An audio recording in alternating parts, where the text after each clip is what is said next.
In 36 BC, imperial troops of the Chinese Han dynasty laid siege to a nomadic fortress in the Zizhi region of modern-day Kazakhstan.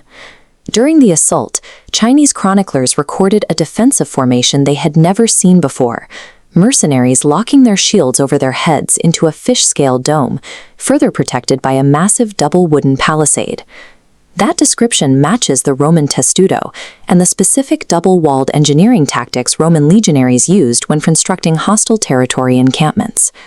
The geography suggests a physical impossibility. This fortress was located 4,000 miles away from the borders of the Roman Empire.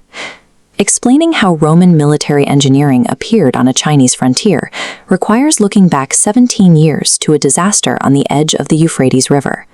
By 53 BC, the Roman Republic had achieved a level of dominance that allowed its legions to dictate the borders of Europe and the Mediterranean.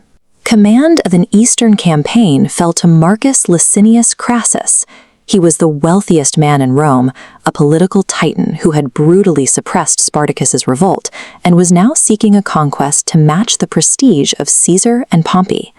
Driven by a desire for gold and glory, Crassus led 40,000 to 50,000 elite legionaries across the Euphrates River to invade the Parthian Empire, a superpower controlling the trade routes of modern-day Iran. Relying on his previous successes, Crassus ignored warnings about the local terrain and marched his heavy infantry directly into the open desert. The Roman legion was a system designed for close-quarters devastation. It relied on heavy rectangular shields, short stabbing swords, and an iron discipline that turned rows of men into a human bulldozer. The Parthian commander, Serena, countered this with a different style of warfare. He avoided hand-to-hand combat entirely, using thousands of mounted horse archers to strike from a distance. Under the blistering sun near Carrhae, Crassus ordered his legions to form a massive hollow square. He intended to protect his flanks from cavalry, but instead, he immobilized his entire army. The Roman legionaries held their shields high, but the Parthian composite bows were engineered with immense draw strength. Their arrows consistently pierced Roman mail and shields from ranges the Romans could not answer. Adding to the physical toll was a psychological one. The Parthians beat massive kettle drums covered in bronze bells, sending a deafening vibration across the plains that rattled the exhausted Roman soldiers. By remaining in a static defensive posture against a mobile, ranged enemy, Crassus turned his elite fighting force into a stationary target. A desperate countercharge led by Crassus's son failed, and the young Roman's head was paraded on a spear in front of the remaining legions. Morale disintegrated. During a chaotic night retreat, the Romans abandoned their wounded and fled toward the hills. Crassus was eventually lured into a meeting where he was killed by Parthian officers. Legend claims the Parthians poured molten gold down the dead commander's throat as a symbol of the greed that had led his army into the desert. While 10,000 Romans managed to break out, they were eventually captured.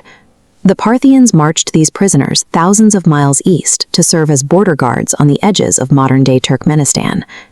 In the 1950s, Oxford professor Homer H. Dubbs proposed that these captured survivors were the same mercenaries seen 17 years later by the Chinese at the siege in Kazakhstan.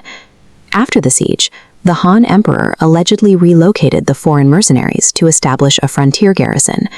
This provided the empire with skilled soldiers trained in Western defensive tactics. Chinese administrative records named this new town Liqian, which was the contemporary Chinese term for Rome. Today, in the village of Liqian, researchers have found a high percentage of residents with deep-set hazel eyes, distinct high-bridged noses, and genetic markers suggesting Mediterranean ancestry. Skeptics argue that the fish scale formation could describe nomadic scale armor, and that moving thousands of prisoners across the continent would have left a more substantial written record. The European DNA could also be the result of centuries of trade along the Silk Road, which brought travelers and merchants from the Mediterranean into the heart of China. The theory persists because it suggests a rare point of intersection between two massive empires that were otherwise separated by half the globe.